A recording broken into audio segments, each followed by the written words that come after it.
Hello bankers, very very good evening to all of you. Welcome back. स्वागत आप सभी का एक बार फिर से जेआईबी सीआईबी प्रेप पे। जहाँ पे आज हम लोग डिस्कस करने वाले हैं liquidity risk management. Okay, so I hope you all are doing well, सब कुछ बढ़िया चल रहा होगा, ठीक है। और आप लोगों का जो फॉर्म फिलिंग है आपका फॉर जुलाई नवंबर दिसंबर, वो आपका ऑलरेडी स्टार्ट हो गया है, ठीक है। और बहुत सारे सेशन मैंने आपके किए हैं कि जैसे इलेक्टिव पेपर कौन सा ऑप्ट करना चाहिए, या फिर आपका जो ओवरऑल इन्फॉर्मेशन हैं वो आपका ऑलरेडी प्रोवाइड किए गए हैं। अगर कोई भी डाउट है तो आप अपने डाउट्स भी कमेंट्स के अंदर लिख सकते हैं। बेसिकली काउंटडाउन स्टार्ट हो चुका है नवंबर दिसंबर के लिए। तो अगर आप अभी मतलब अभी से थोड़ा थोड़ा कंट्रीब्यूट करना स्टार्ट करेंगे तो एग्जाम ड्यूरेशन में थोड़ा सा लोड आपका कम होगा, ठीक है। और अगर कोई भी हेल्प चाहिए होती है तो उसके लिए आप हमें कनेक्ट कर सकते हैं टेलीग्राम के थ्रू, राइट। तो आज हम लोग आपका मॉड्यूल बी जिसको हम लोग स्टडी करें, तो जिसमें ऑलरेडी हमने आपके ये सारे यूनिट्स कवर कर लिए हैं। Last 2 units are remaining and today we are going to talk about liquidity risk management. Okay, so let's have a look about the course content, which include basic introduction, liquidity risk management need and importance, potential liquidity risk driver, very important part, type of liquidity risk, principle for sound liquidity risk management. Again, we have 13 principle. As we discussed in operational risk management, there were 11 principle. So here we have 13 principle. Okay. Governance of liquidity risk management, very important one. Liquidity risk management policy, strategies and practices. Liquidity management of liquidity risk, ratios in respect of liquidity risk management, stress testing, contingency funding plans, CFP. Then we have overseas operations of Indian Bank and broad norms in respect of liquidity management, liquidity access currencies. Then we have management information system, reporting to RBI. This is again very important one, right? The final subtopic is internal control. So again, we'll try to cover this particular unit in next 2 units, 2 sessions. Okay, so it will take 2 session because काफ़ी lengthy topic है और बहुत सारे content इसके अंदर है। So first of all the question is what is liquidity risk. Now everybody know about this particular thing, ठीक है। Liquidity risk is simply basically we can say like when an organization they won't be able to meet their like short term obligations, like ठीक है। तो कोई भी bank है आपका या कोई भी फाइनेंशियल इंस्टीट्यूशन है, तो जो अपनी शॉर्ट टर्म ऑब्लिगेशंस हैं आपका उनको मीटअप नहीं कर रहा है। Short term obligation means liabilities, ठीक है। जो भी डिपॉजिटर्स का पैसा उसको टाइमली बेसिस पे पे नहीं कर पा रहे हैं, तो उसकी वजह से जो टेंशन आपका निकलती है that is known as liquidity risk. There are so many reason behind this. It can be concentration on deposits or concentration at the asset side, or we can say it can be something related to funding problems or some other areas also, right। तो इन सब के ऊपर बात करेंगे। उससे पहले एक चीज आपका, जैसे काफी बार आप लोगों ने सुना होगा, every bank they have a target to achieve solvency as well as liquidity. So solvency is basically they want their net worth in positive side, ठीक है। जो हमारी बैंक की नेटवर्थ है वो पॉजिटिव में हो। And second side we also want to achieve liquidity. अब देखो क्या होगा, अगर हमें अपनी सॉल्वेंसी को पॉजिटिव में लाना है, so we have to create long term assets आपका कहीं ना कहीं, या एसेट क्रिएशन आपका ज़्यादा करना पड़ता है। वहीं दूसरी तरफ अगर आप एसेट क्रिएशन ज़्यादा करोगे तो that will impact your liquidity, ठीक है। तो कहीं ना कहीं जो करंट रिक्वायरमेंट है उनको मीटअप करना थोड़ा सा टफ हो जाएगा। So we have to create a balance between solvency and liquidity, and every bank dream is to make our bank is solvent as well as liquid, right? So a bank said to be solvent if its net worth is in positive. Okay, so a bank said to be solvent if its net worth is not negative or it is in positive. To put it differently, a bank is solvent if total realizable value of asset is more than outside liability, which is basically आपका deposit in basically deposits which we have taken from the customers. जो liability product आपके होते हैं वो सब, ठीक है। So, like we have these 4 scenarios. Bank usually they face these 4 scenarios. कुछ बैंक आपका they are both solvent and liquid, और this is a dream of each and every bank. ठीक है, every bank, हर कोई बैंक आपका इस position में रहना चाहता है, ठीक है। there are some banks which are liquid, they are managing their short term funds, but they are not profitable, right? So that they are not solvent but not liquid. Okay, again this is a dangerous situation, because अगर आप liquidity नहीं होगी, so it will lead so many problems in your organization, ठीक है? And this is a deadly space where we have neither solvent nor liquid. ना तो हम लोग profitable हैं, ना ही हमारा आपका liquidity manage करके चल रहे होते, ठीक है? So the need is to say both solvent and liquid. Therefore, make effective liquidity management crucial for the increasing the profitability as well as also long-term viability or solvency of that particular bank. Okay? This also highlight the importance of the need of having best liquidity risk management practices in place in the bank. Okay?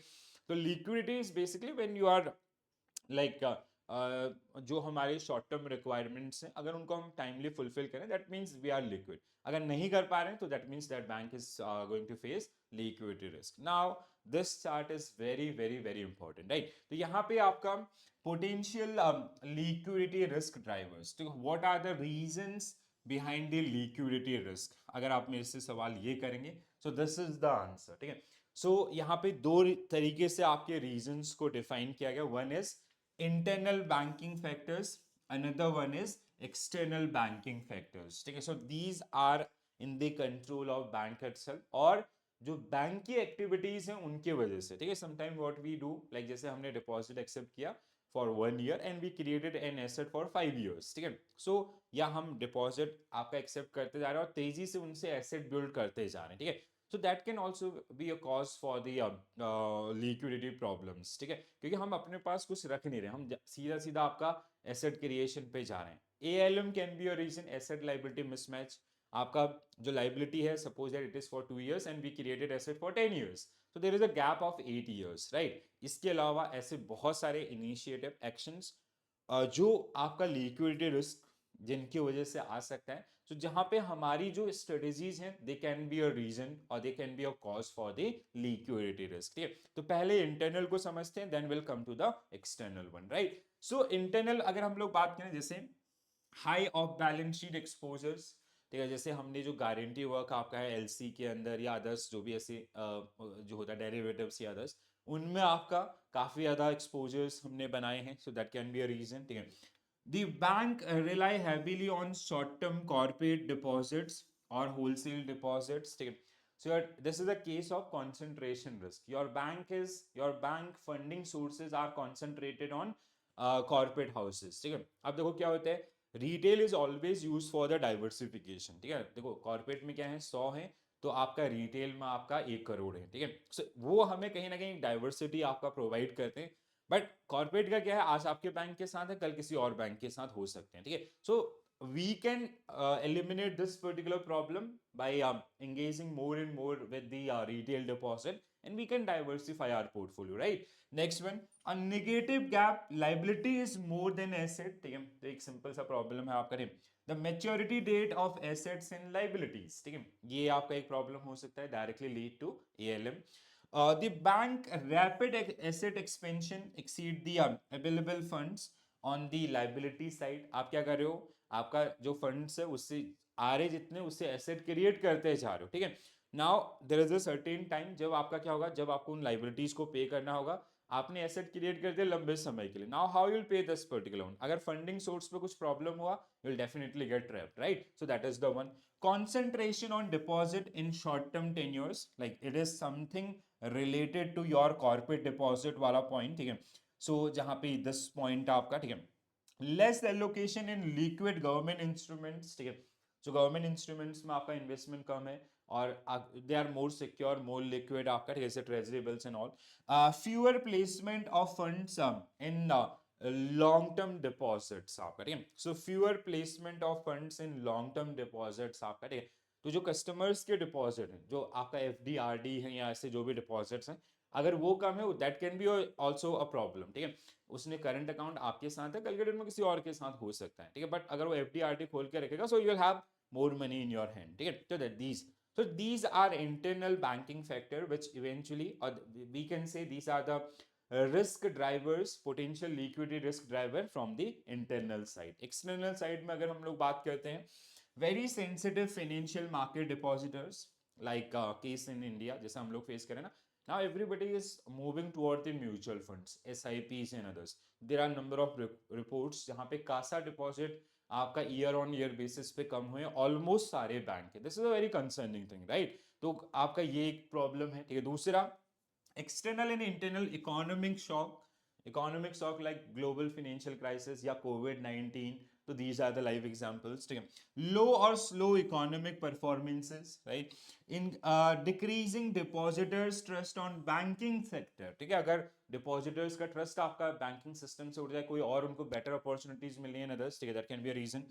non Non-economic factors like sudden and massive liquidity withdrawal from the depositors और unplanned termination of government deposits, जैसे अभी हुआ था ना, there was a news about the Karnataka governments, ठीक है। तो उन्होंने आपका सिंपली बोला कि like they will not keep their deposit with SBI और पीएनबी। तो अब it will be a problem for that particular bank, क्योंकि बहुत बड़े अमाउंट्स आपके हैं। If they move from your bank to some other banks, तो your bank is definitely going to face this type of problems, ठीक है। So these are the potential liquidity risk drivers जिनकी वजह से बैंक आपका problem face कर सकते हैं या लिक्विडिटी रिस्क फेस कर सकते हैं। Again guys, this is very very important one for your examination purpose. Please do remember this particular thing, ठीक है। अपनी अंडरस्टैंडिंग बिल्ड कीजिए, समझ में आ जाएगा, ठीक है। नेक्स्ट वन, अगर हम लोग बात करते हैं इसी पॉइंट में, ठीक है।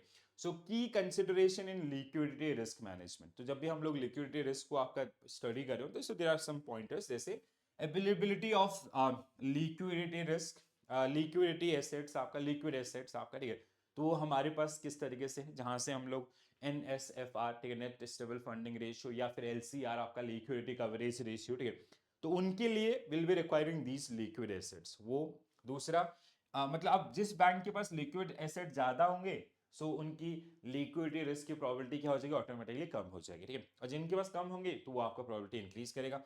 Extent of volatility of deposit, जो डिपॉजिटर्स हमारे पास हैं उनकी वॉलेटिलिटी कैसी है। अगर वॉलेटिलिटी हाई है, सो वो कभी भी ट्रेंड आपका नेगेटिव साइड में जा सकता है, it can be a reason for the liquidity risk, ठीक है। अगर वो स्टेबल है, दैट इज गुड, ठीक है। अब हाई होगा, वॉलेटिलिटी हाई होगा, तो हो सकता है वो फायदा भी आपको दे, आपके पास ज्यादा से ज्यादा डिपॉजिट आ गए एकदम से, बट वहीं वो आपका अपोजिट साइड पे, बट एक कांस्टेंट वे में होगा, so that will support. Degree of reliance on volatile source of funding, ठीक है, जो हमारे मतलब from the apart from the core deposits, जो अदर सोर्सेज हमारे पास हैं वो कैसे काम कर रहे हैं, ठीक है। Level of diversification of funding sources, ठीक है, तो डाइवर्सिफिकेशन कैसा है, कॉर्पोरेट, रिटेल या इनका। Historical trend of stability of deposit. So these are some key consideration whenever we talk about the liquidity risk management, ठीक है। Now apart from this, quality of maturing asset, ठीक है, quality of maturing asset means देखो कैसे होता है, जैसे borrowing for the purpose of lending, this is the main or traditional banking or main core work of the bank, ठीक है। So let's say we have taken a deposit worth rupees 1 crore and इससे हमने आपका asset किया, asset create किया, suppose that 1 crore का। This deposit was for 2 years and we created an asset for 10 years, ठीक है। अब क्या होगा, at the end of the second year will be requiring 1 crore rupees, ठीक है। तो हमारा यहाँ पे जो सोर्स ऑफ फंड है वो यूजुअली क्या होगा, एक तो हम नया बोरोविंग करें, दूसरा जो हमारे अदर एसेट्स आपके थे, जो पुराने एसेट जो हमने 5 साल 7 साल पहले आपका क्रिएट किए थे, हम उनसे भी इनको प्लान करके रखते हैं कि हमने ये सोचा कि यार 2 साल में ये एंड होगा, तो जैसे suppose that this is with a, एक हमने एक्स के साथ आपका एक प्रोडक्ट, आपका एक्स को हमने एक एसेट क्रिएट किया था, लोन दिया था, which is getting mature eight the end of second year. अब अगर इसकी आपका क्या हो रहा है, मैच्योरिंग एसेट इज क्वालिटी, अगर ये नॉन परफॉर्मिंग एसेट हो जाता है, इफ इट बिकम एनपीए, ये जो एक्स है आपका, जो 2 साल के एंड में मैच्योर हो रहा था, जिससे हमने प्लान किया था कि हम इसको पैसा वापस करेंगे, तो अब अगर ये एनपीए हो गया, so there will be a problem, ठीक है। तो आपको कोई अल्टरनेटिव सोर्स आपका देखना पड़ेगा। So these kind of thing, ठीक है। Market reputation is also a key parameters, ठीक है। You have to maintain your market reputation, ठीक है।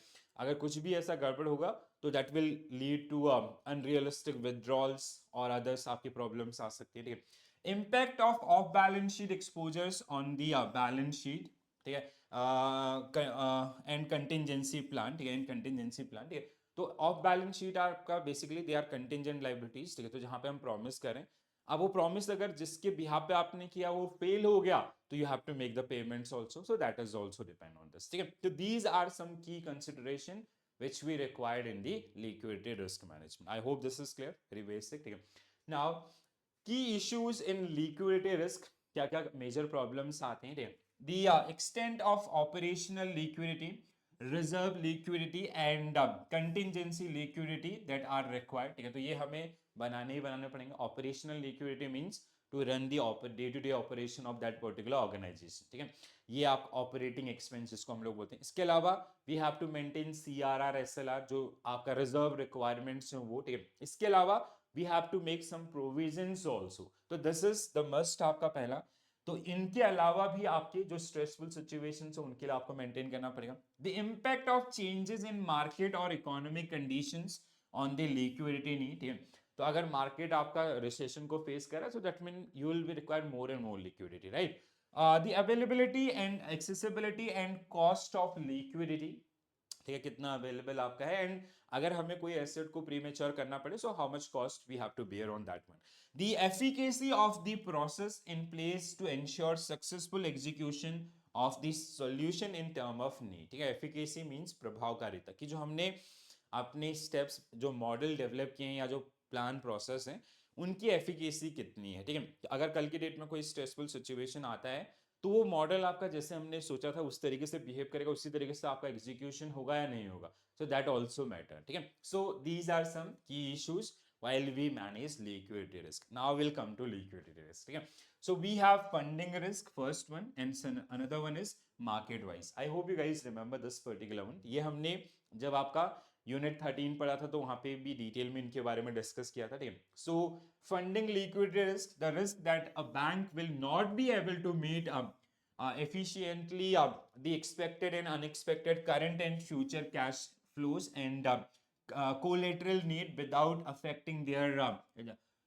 affecting either its daily operation or its financial condition, ठीक है। सो आपका फंडिंग रिस्क इज बेसिकली कि आपका जो प्रॉब्लम्स, जो हमारे कमिटमेंट्स आपके हैं, जो लाइबिलिटीज हमारे पास है, उनको हम टाइमली बेसिस पे पे ऑफ करें, और उसके लिए हमें कोई आपका ऐसा कोई भी किसी भी प्रकार का जुगाड़ आपका ना करना पड़े, ठीक है। That is the one.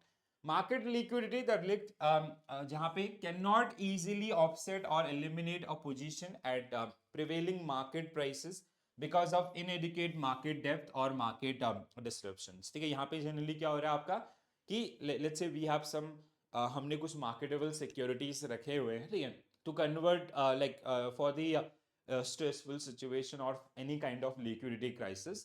तो अब वो हम लोग जब जरूरत पड़ी तो हम उसको फेयर वैल्यू पे आपका लिक्विडेट करा पा रहे हैं या नहीं करा पा रहे हैं, या करा ही नहीं पा रहे हैं, so those kind of situation which are generally comes under this one, ठीक है। अब सबसे इंपॉर्टेंट पार्ट जो यहां से स्टार्ट होते हैं, again I will mark the star to this portion, ठीक है। सो BCBS आपका, जैसे आप लोगों ने ग्लोबल फाइनेंशियल क्राइसिस को पढ़ा होगा 2007-8, हमने पास में उसके बारे में डिस्कशन भी किया हुआ है, ठीक है। So global financial crisis was completely based on liquidity risk. Lehman brother bank collapse हुआ because their asset became illiquid, ठीक है, सब उनके बैंक के पास घर ही घर हो गए, ठीक है। अब उन घर का क्या करेगा, उनको कोई खरीदार ही नहीं है मार्केट में, so that means there asset became illiquid. जिनको लोन दिया था उन्होंने हाथ खड़े कर दिए, NPA हो गए।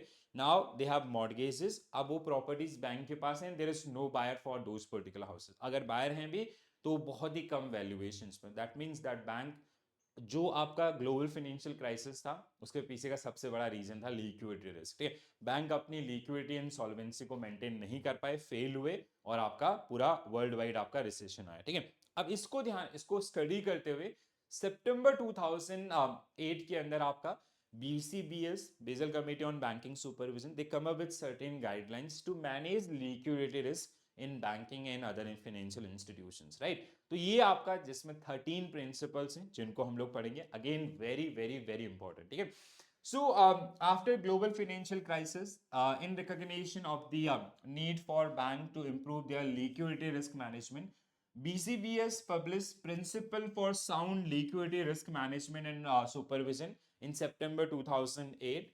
The broad principle for this क्या क्या है आपके, उनको हम लोग यहाँ पे डिस्कस करेंगे। तो जैसे हमने कल आपका ऑपरेशनल रिस्क के ऊपर जो 11 प्रिंसिपल्स थे वो पढ़े थे, वैसे ही यहाँ पे आपका 13 principle which are kind of guiding principles toward the liquidity risk management. तो प्रिंसिपल 1, ठीक है। So BCBS fundamental principle for the management and supervision of liquidity risk. First one, a bank is responsible for sound liquidity risk, sound management of liquidity risk. A bank should establish a robust liquidity risk management framework that ensure it's maintains sufficient liquidity, including unencumbered high quality liquid asset to withstand a range of stress events, including those involving the loss implement of both unsecured and secured funding sources, ठीक है। तो यहाँ से जो outcome था, पहले उन्होंने क्या बोला कि एवरी अगर हम लोग बात करें लिक्विडिटी रिस्क गवर्नेंस की, सो उन्होंने बोला every organization they should have liquidity risk management framework, ठीक है। So liquidity risk management framework की रिक्वायरमेंट होगी, जिसको हम लोग रिस्क मैनेजमेंट फ्रेमवर्क बोलते हैं, ठीक है। सो इट शुड बी उन्होंने बोला कि every organization they should have some proper policies and others or a financial model to cover or to deal with any kind of stressful situation. Apart from this, they should maintain some cuisine of extra amount, ठीक है। कुछ liquid asset में उनको क्या करना होगा, अपना value maintain करके रखना होगा, ठीक है, जिससे जब जरूरत पड़ती है, कोई भी ऐसा अनएक्सपेक्टेड इवेंट्स होता है, इवन लाइक कोविड-19 या global financial crisis, so we can use that buffer amount as a plan B, ठीक है, और उससे हम उस समय की प्रॉब्लम को सॉल्व कर सके। तो यहां से निकल के आता है आपका क्या, एलसीआर, लिक्विडिटी कवरेज रेशियो, या फिर आपका नेट स्टेबल फंडिंग रेशियो। ये दोनों का जन्म आपका कहीं ना कहीं यहां से होना स्टार्ट हुआ था, ठीक है। So will talk about this particular one in detail in tomorrow session. अगला जो 18 यूनिट आपका है, उसमें बेसल या इससे रिलेटेड चीजें हैं, पहला। दूसरा आपका governance of liquidity risk management. A bank should clearly articulate liquidity risk tolerance or appetite limits that is appropriate for its business strategy and it is role in the financial system as well, ठीक है। तो second आपका simple सा, we have to decide our exposures, we have to decide our risk appetite about the liquidity risk. Third one आपका principle third, so senior management should develop strategy, policies and practices to manage liquidity risk in accordance with the risk tolerance and to ensure that the bank maintains sufficient liquidity. Senior management should continuously review information on bank liquidity development and report to a board of directors on a regular basis. A bank board of directors should review and approve the strategy, policies, practices related to the management of liquidity at least annually, and ensure that senior management manages liquidity risk effectively, ठीक है। तो principal 3 आपका, जहां पे senior management, that means your liquidity risk management committee, वो आपका they should plan proper strategies, procedures and others, and these should be part of board approval policy. यहाँ पे साथ ही साथ बोर्ड को भी क्लियरली आपका गाइड किया गया, so they should have at least annual reviews on the existing policies, procedures, कि अगर आपका जो सिस्टम हमने अडॉप्ट किया वो सही है या नहीं है, कुछ उसमें चैलेंजेस हैं या अदर्स, तो that should be reviewed by the board at least once in a financial year, ठीक है, या इन अ ईयर, ठीक है। Principle 4, a bank should incorporate liquidity cost, benefit, and risk in internal pricing, performance measurement, and new product approval process for all significant business activities, both on or off balance sheet exposures, thereby aligning the risk taking incentive of individual business line with the liquidity risk exposure their activities create for the bank as a whole, ठीक है। तो यहाँ पे generally क्या हो रहा है आपका, whenever we coming with some new product, तो उस प्रोडक्ट के अंदर आपका लिक्विडिटी रिस्क कितना है वो आपका टेस्ट होना चाहिए। अपार्ट इसके अलावा आपका जैसे जो प्राइसिंग आपका है, ठीक है, अगर हम नए प्रोडक्ट में या कोई भी एग्जिस्टिंग प्रोडक्ट भी है, तो उसमें लिक्विडिटी रिस्क मैनेजमेंट का प्राइसिंग कितना जा रहा है, it should be taken into consideration. So उसके हिसाब से आपका उसको चलाना है या नहीं चलाना है, these kind of decisions. Performance measurement is basically जो existing policies हैं, how effective they are, what is the efficacy of these particular policies, procedures, are they effective in stressful situation, or any kind of loss situation, so that is the one. ठीक है, principal 4।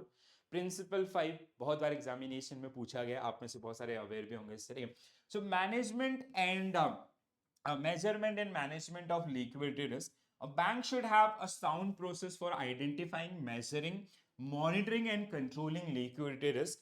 This process should include a robust framework for comprehensively projecting cash flows arising from asset, liabilities, and off-balance sheet items over an appropriate set of time horizon. ठीक है, तो again बहुत बार ये आपका principal पूछा जाता है, बहुत ही स्ट्रेट फॉरवर्ड है। ठीक है, so we need to like हमारे जो प्रोसेसेस या अदर्स हैं तो उनको, या कोई भी प्लान या कोई भी mitigation policy procedures that should B, या जो रिस्क आइडेंटिफिकेशन है उसका मेजरमेंट है वो कैसे होना चाहिए, everything is part of this particular one. ठीक है, अगला 6 is again related to measurement and management of liquidity risk. A bank should actively monitor, मतलब previous one is again about the same thing। ठीक है, तो हमारे पास प्रोसेस होने चाहिए कि कौन कौन से लिक्विडिटी रिस्क प्रॉब्लम्स हम लोग फेस कर सकते हैं, and what will be the quantitative impact if those uncertainties occur with our bank। ठीक है, तो क्या क्या हो सकता है उनसे और कैसे उनको आपका दूर किया जा सकता है। Second, a bank should actively monitor and control liquidity risk exposures and funding needs within and across legal entities, business line, and currencies, taking into account legal, regulatory, and operational limitations to the transferability of the liquidity as well। ठीक है, तो यहाँ पे simple से अगर हम लोग बात करें इसके हिसाब से कि जो एक्सपोजर्स हमारे हैं या अदर्स जो भी हम लोगों के हैं, या अगर हम लोग बात करें बिजनेस लाइन लेवल पे या एक्टिविटी लेवल पे अदर्स जो भी कंसिडरेशन है, दे शुड बी चेक्ड प्रॉपरली। ठीक है, उसके हिसाब से प्लान हो। 7 is a bank should establish a funding strategy that provide effective diversification in the sources and tenure of funding. It should maintain an ongoing presence in its chosen funding market and strong relationship with funds providers to promote effective diversification of the sources. So principle 7 is all about the like relationship with our funders and a proper diversification। ठीक है, तो पहले तो suggest किया गया कि diversification is must. ठीक है, जिससे आपका कॉन्सेंट्रेशन रिस्क आपका एलिमिनेट होगा। दूसरा, जो एग्जिस्टिंग सोर्सेज हैं लाइक उनके साथ there should be a proper relation, जिससे दे वो आपका आपके बैंक के साथ बने रहे। ठीक है। 8, a bank should effectively manage its intraday liquidity position and risk to meet payment and settlement obligation on a timely basis under both normal and stressed conditions, and thus contribute to the smooth functioning of payment and settlement। ठीक है, तो intraday transaction हम लोग जानते हैं। ठीक है, intraday liquidity positions आपका डेली बेसिस पे आपका जो ओवरऑल लिक्विडिटी मैनेजमेंट हो, ठीक है, वो आपका इफेक्टिवली मैनेज हो। दूसरा, आपका जो पेमेंट एंड सेटलमेंट्स है, ठीक है, बेसिकली जो ऑब्लिगेशंस हैं वो टाइमली बेसिस पे आपका पे ऑफ हो। ठीक है, उसमें कोई भी चैलेंजेस आपका ना आए। 9 is a bank should actively manage its collateral position। ठीक है, जो भी सिक्योरिटीज हमारे पास होती हैं, differentiating between encumbered and unencumbered assets आपका। ठीक है, इनकम्बर्ड इज बेसिकली जैसे हमारे पास कोई बॉन्ड्स, गवर्नमेंट बॉन्ड्स है, उनके अगेंस्ट में हमने लोन लिया, they are called encumbered. Unencumbered is basically these are like ऐसे बॉन्ड्स या ऐसे सिक्योरिटीज जिनके अगेंस्ट में कोई भी ऑब्लिगेशंस नहीं है, हमने कोई ना तो उनको कहीं पे प्लेस किया है ना कुछ ऐसा, या कोई भी ऐसी एसेट जिसको हमने कहीं पर हाइपोथेकेट नहीं किया हुआ है। ठीक है, तो they are like they are highly liquid, they are less liquid. क्यों लेस लिक्विड है? क्योंकि इनके अगेंस्ट में एक लाइबिलिटी आपने उठा रखी है। ठीक है, तो वो आपका मतलब अगर आपको स्ट्रेसफुल सिचुएशन में पैसे की रिक्वायरमेंट होगी तो this will not help, this will help you. ठीक है, तो एक सर्टेन पोर्शन जैसे LCR is always get maintain on the basis of unencumbered high quality liquid asset, हम लोग बोलते हैं जैसे कैश एंड इक्विवेलेंट्स या अदर्स, ये सब। ठीक है, और bank should monitor the legal entity and physical location where collateral is held and how it may be mobilized in a timely manner। ठीक है, तो अगर हमारे कोलेटरल्स हैं हमारे पास, तो कल के डेट में अगर जरूरत पड़ी उनको लिक्विडेट करने की, तो वो हमें पता होने चाहिए कैसे उनको आपका फिजिकल टू आपका मार्केटेबल सिक्योरिटी में कन्वर्ट किया जाएगा या कैश में कन्वर्ट किया जाएगा। Right. Principle 10, a bank should conduct stress test on regular basis। stress test क्या होता है आपका? basically we have two type of losses, one is expected another one is unexpected, ठीक है। एक्सपेक्टेड लॉसेस के लिए हमारे पास प्रोविजन या अदर्स ये सारी चीजें होती हैं। अनएक्सपेक्टेड में क्या होता है आपका कि मतलब it's a kind of stress situation like global financial crisis. किसी ने नहीं सोचा था एक बैंक डिफॉल्ट करेगा तो दुनिया भर में रिसेशन लेके आएगा। किसी ने नहीं सोचा था कोविड-19 आएगा तो पूरा लॉकडाउन हो जाएगा वर्ल्ड वाइड लेवल पे। तो दीज आर स्ट्रेसफुल सिचुएशन, ठीक है। इनके लिए we have to make a contingency funding plan. अब वो कंटिजेंसी जो फंडिंग प्लान या जिसको हम लोग सीएफपी बोलते हैं, which is part of principle 11 just after this, उसकी इफेक्टिवनेस, उसकी एफिकेसी को रेगुलर बेसिस पे टेस्ट किया जाए, जिससे अगर कल के डेट में वो स्ट्रेस इवेंट्स आता है तो अगर हम उस मॉडल को रन करते हैं जो हमारा प्लान भी है, उसकी उसकी इफेक्टिवनेस कितनी है आपका वो हमें पता चलेगा, right. So for any for a variety of short-term and protected institution-specific and market-wide stress scenario, ठीक है, मतलब जैसे that problem is specific to our organization or our industry or the entire market, ठीक है, इस तरीके से individually and in a combination to identify source of potential liquidity strain and to ensure that current exposure remain in accordance with a bank establish liquidity risk tolerance, ठीक है। तो अभी जो हमारे करंट आपका हम लोग पॉलिसीज प्रोसीजर्स को लेके चल रहे हैं, एक्सपोजर्स, लिमिट्स या अदर्स, अगर उस हिसाब से हम लोग चलते रहेंगे, अगर सिचुएशन ये होती या it's a kind of simulation, हम लोग अलग अलग सिचुएशंस को टेस्ट कर रहे हैं, उन सिचुएशंस में हम कैसे स्टैंड कर पा रहे हैं, उसका आउटकम क्या है, that is your principle number 10 11 very very important, ठीक है। बहुत बार पूछा जाता है again CFP. A bank should have formal contingency funding plan, CFP जिसको हम लोग बोलते हैं, that clearly set out strategies for addressing liquidity shortfall in emergency situation. A CFP should outline policies to manage a range of stress environment, establish clear line of responsibility, include clear invocation and escalation procedures, and be regularly tested and updated to ensure that it is operationally robust, ठीक है। तो ये आपका तो एक CFP आपको बनाना होगा, contingency fund plan आपको रखना होगा for this time of stressful situation, right, और for any kind of contingency. अब खाली बनाने से काम नहीं होगा, you have to test it, ठीक है। आपको उसको बार बार टेस्ट भी करना होगा। अगर कोई आपका ऐसा लूपहोल्स आता है तो उसके ऊपर काम करना होगा। बेसिकली द आइडिया इज कि जब प्रॉब्लम आए तो वो काम करे, ठीक है, उस समय वो फेल ना हो, ठीक है, that is the point. Again, very important principle 12. A bank should maintain a cuisine of unencumbered, high quality liquid assets to be held as insurance against a range of liquidity stress scenarios, including those that involve the losses or inappropriate of unsecured and typically available secured funding sources. These should be no legal, regulatory, or operational implementations to using these assets to obtain the funding, ठीक है। अब यहाँ पे आप समझो, ठीक है, देखो this is unencumbered asset. Unencumbered asset का definition is something like this.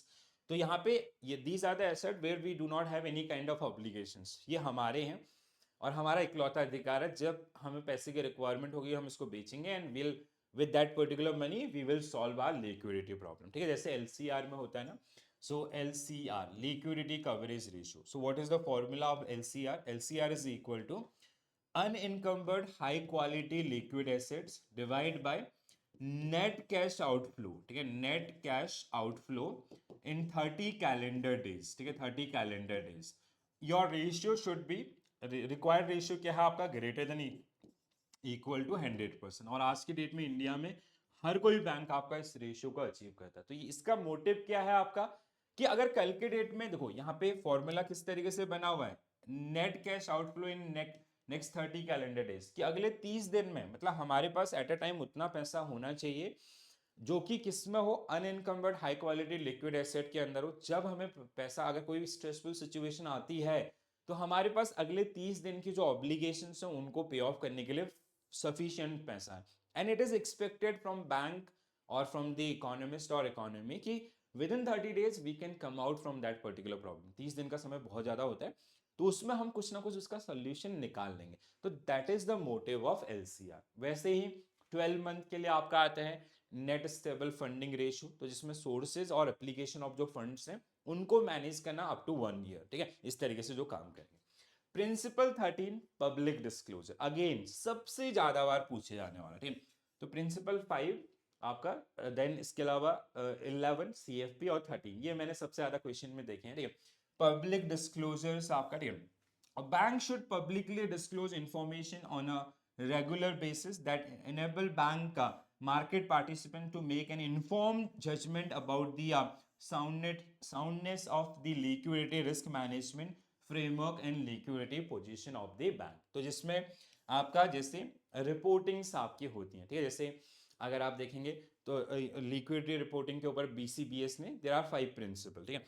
या आपका it should be clear, liquidity report जो आपका हो या पब्लिकेशन जब आपका डिस्क्लोजर हो, तो disclosure should be clear, meaningful, आपका comprehensive, comparable and there is one another point I just miss that particular one, ठीक है। इसी में आपका, इसी से आरबीआई ने आपका अलग अलग जो पोजीशन है जिनको हम पढ़ेंगे इसी सेशन में, ठीक है। ये पांचों प्रिंसिपल 18 में है, बट हाँ आरबीआई की जो रिपोर्टिंग रिक्वायरमेंट है, जैसे डोमेस्टिक करेंसी आपका ऑपरेशंस फोर्टनाइट बेसिस पे, foreign currency operation fortnight basis पे, ठीक है। ऐसे आपका 5 रिपोर्टिंग, जैसे कंसोलिडेटेड आपका क्वार्टरली बेसिस पे जो रिपोर्ट आपको करनी होती है, your bank have to report to the RBI, ठीक है। उनका time frame and there are 5 reporting, ठीक है। तो इस तरीके से जो आपका दिखा, so these were your 13 principles which were generally kind of guiding principle toward the liquidity risk management. They are given by BCBS just after the global financial crisis 2007-8, right? So September 2008 में आपका जो दिए गए। अब आपका आता है governance of liquidity risk management, ठीक है। सो दैट मीन्स आपका again that risk management framework, ठीक है। इसमें आपका so it is headed by, again we need a proper organizational structure which consists board of directors, then आपका ALCO का यहाँ पे काम आएगा, asset liability committee, then we have risk management committee, we have liquidity risk management committee which is senior management level committee, right. Then department in sub groups, ठीक है। So RBI had issued guidelines on asset management, asset liability management system covering inter alia liquidity risk management system in February 1999 as well as in October 2007. Successful implementation of any risk management process that has to emanate from the top management in the bank with the demonstration of its strong commitment to integrate basic operations and strategic decisions making with risk management, ठीक है। तो जो policy आपका है या procedures हैं, systems आपका जो लिक्विडिटी रिस्क मैनेजमेंट के लिए डेवलप किए गए, they should be part of board approval policy and they should be clearly articulated to the all the members of the team, ठीक है। तो इसमें बहुत सारी चीजें आपकी आएंगी and I will continue this particular discussion in our next session because I have one another session at like just after this, so I can't continue right now, ठीक है। तो मैं इसका पार्ट 2 आपको लेके आऊंगा, ठीक है। तो जिसमें ये जैसे लिक्विडिटी स्टेटमेंट्स या अदर्स हैं, इन सबको हम लोग वहाँ पे डिस्कस करेंगे, ठीक है। तो आज का जितना पोर्शन पड़ा है वो आई होप सबको समझ में आ गया होगा।